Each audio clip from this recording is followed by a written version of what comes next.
અમરેલીમાં યુવતીના જાહેરમાં સરઘસને લઈને મહત્વના સમાચાર સામે આવી રહ્યા છે। માનવ અધિકાર આયોગે યુવતીના સરઘસ અંગે નોંધ લીધી છે।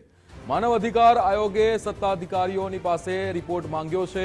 રિપોર્ટના આધારે માનવ અધિકાર આયોગ એ પગલાં લેશે। જે રીતે હાલ માહિતી સામે આવી રહી છે, અમરેલીના યુવતીના જાહેરમાં સરઘસ કાઢવાને લઈને માનવ અધિકાર આયોગ પણ હવે સામે આવ્યું છે અને તેને લઈને માનવ અધિકાર આયોગે નોંધ લીધી છે। સત્તાધિકારીઓ પાસે રિપોર્ટ પણ માંગ્યો છે। માનવ અધિકાર આયોગ દ્વારા રિપોર્ટ માંગવામાં આવ્યો છે અને હવે આગળ પગલાં પણ લેવાની વાત માનવ અધિકાર આયોગ દ્વારા કરવામાં આવી છે।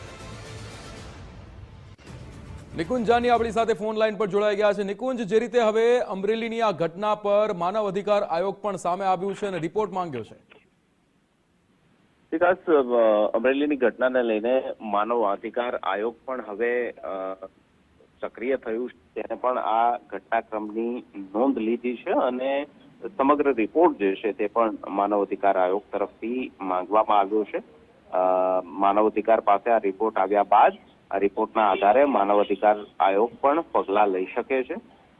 જે પ્રકારે માનવ અધિકારો કોઈ પણ વ્યક્તિને આપવામાં આવ્યા છે અને તેનું જો ભંગ થાય તો તેનો શું મોટો લઈ શકે તે પ્રકારની સત્તા માનવ અધિકાર આયોગને અપાયેલી હોય છે। અને જે પ્રકારે અમરેલીની અંદર એ દીકરીનું સરઘસ કાઢવામાં આવ્યું હતું, જેને લઈને સમગ્ર રાજકીય વિવાદ સર્જાયો છે। પરંતુ આ વિવાદ વચ્ચે હવે માનવ અધિકાર આયોગ પણ તેની નોંધ લીધી છે અને આ અંગેનો રિપોર્ટ જે છે તે જિલ્લા કલેક્ટર અને પોલીસ વડા પાસે માનવ અધિકાર આયોગે માંગ્યો છે।